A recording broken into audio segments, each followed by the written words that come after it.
মঞ্চে তোমাকে স্বাগত জানাবো। মঞ্চে ছোট্ট ছেলে, ছোট্ট ছেলে, হ্যাঁ নামটা ছোট্ট ছেলে, অন্য কিছু না। আগের বারে তমা একটু আসবে, দেখেছি তমা অফিসিয়াল 27, অর্থাৎ তমাকে আমরা আবারও মঞ্চে স্বাগত জানাবো। প্লিজ তমা,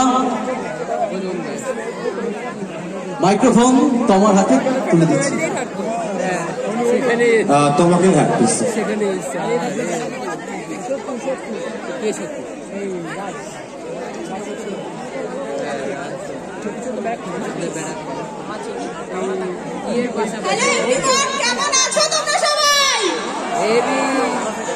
গলার জন্য আমি যা ভিডিও দেখি অতনু রান্নাঘর, অতনু রান্নাঘর।